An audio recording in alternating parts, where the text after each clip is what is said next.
Hey everybody, welcome back to my YouTube channel. For today's video, I'm going to be doing a get ready with me because I feel like I haven't done one in a while. I want to catch up with you guys because I feel like it's been a while somehow, and give you guys some study tips because I'm a graduate student and I have finals coming up, so I hope this video is helpful for you guys as well. And yeah, if you guys are interested in a get ready with me and study tips, then keep on watching. I know my hair looks literally crazy right now, but I just did like a bunch of like volume spray and dry shampoo, but it's gonna go down because I know my hair. So I'm gonna start. I got some PR from Good Molecules, and I've been using their stuff all week since I've gotten it, and it's so nice. I love all the products in it because it's all like natural and it's not like chemically and stuff. I love their yerba mate eye gel. I love a good eye gel because my under eyes are always super bad, so anything that's gonna help revive them and make them look not as bad, I'll take. I'm on week 9 out of 10 for quarter system, so I'm really winding down to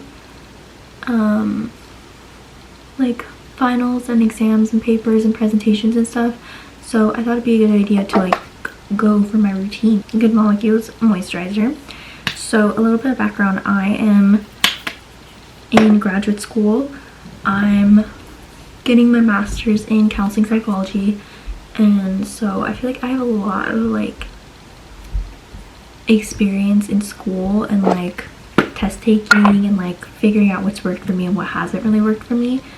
My first tip is to make a study guide, and if your professor or your teacher already has made a study guide for you, then that's like perfect, because then you know exactly what's going to be potentially on the test and potentially not on the test and everything.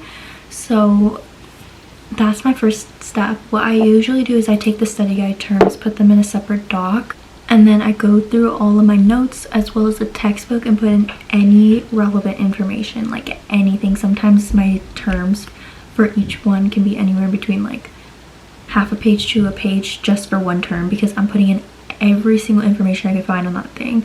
It's better to have more information than less, especially if you're doing like short answer stuff. And then once I have that, I usually have like a notebook where I print out the study guide, and then for like 2 or 3 times I'll like handwrite it, which takes a long time. Like I usually do this on the weekend before the exam and like the day before the exam, because I found that writing it, you retain it a lot better than just like, you know, reading it quickly or just, you know, completing the study guide.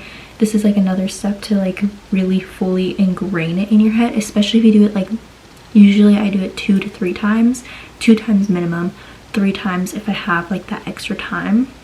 The first time you're basically just going to be looking over your study guide and like copying it word for word. The second time you should start trying to quiz yourself, like, okay, what do I already know from the first time that I did the writing, and then write what you know, and then look at the study guide and then put in more of that words. And basically it's just gonna, that writing it and associating the definition to the meaning of the topic is gonna help retain, and it's gonna be in your long-term memory. My next tip is something I picked up when I was doing AP Bio in high school, because that class was very dense and I struggled a lot with those exams until I figured out, like, yes, writing the concepts down is one thing, but being able to actually understand it is another thing. So what I would do is I would then, after doing for the first step, I would take the study guide, record myself on photo booth, like giving a lecture on the topic and like the study guide in general, but I wouldn't be reading it like word for word. Like maybe the first time I do the little lecture style thing, I would do that, but the second time, like, it's really gonna be me actually trying to teach it to someone who has no knowledge about the concept and explain it as best as I can that way. And I found that that really helped me too, because I wasn't just like retaining it written, I was actually like grasping what I was teaching and what I was learning, which helped me obviously in the exam recall things better.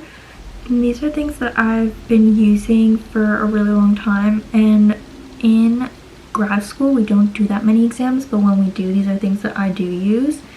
And so another thing is because I've had to do surprisingly a lot of presentations for my graduate school, which literally is awful for someone who literally hates public speaking. What I do to prepare for that is literally just practice as much as I possibly can on note cards, and you know, practice it on friends, family, anyone. And I think like with presentations in graduate school, the nice thing is that we get to have our notes with us, but I know in high school it was like memorization and stuff, but I know that can lead to a lot of like excess anxiety and stress because you're worried about remembering what you're saying and everything. I think the important thing to remember is that you and like 20 other people in the classroom are literally going through the same exact thing. That's what I've been sort of telling myself before my presentations this upcoming week. I've just been telling myself that like it's not just me who's gonna be stressed, like it's gonna be other people. Like everyone gets a little bit nervous, and it's all to like a different like spectrum. Like some get more nervous than others, and like, you know, everything like that.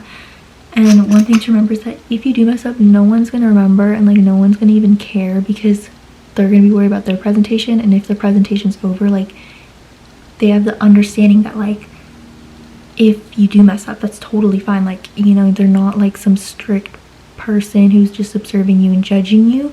And I think that's what I was like worried about. But I realized like when I'm watching other people present and they mess up or something, like I don't care. Like I'm literally just like learning the information. Like I'm not judging them, I'm not doing anything negative. Like everyone's human, we're all human, like we're all nervous. Like this is a universal experience to do presentations in school that you don't necessarily want to do. So that's just what I've been like telling myself. And I think what's really helped me lower that sort of anxiety, if you're in high school worried about presentations, literally you're never gonna see a lot of those people ever again. Like in grad school, probably not either, because like some of them are gonna be connections, but for the most part, like everyone's just coming here to learn and leave. And if they have to do a presentation, there's gonna be anxiety. It's a universal experience.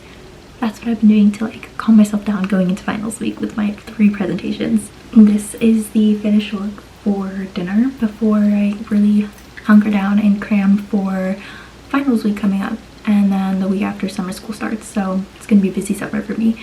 But I hope these tips helped. Let me know if you guys want a part 2. I feel like I have so many other tips that I've accumulated, and things that worked and things that didn't work. And I know finals season's coming up, and let me know if you guys want a part 2 and if you guys enjoyed. Thank you guys so much for watching, and I'll see you in my video for next week. Bye.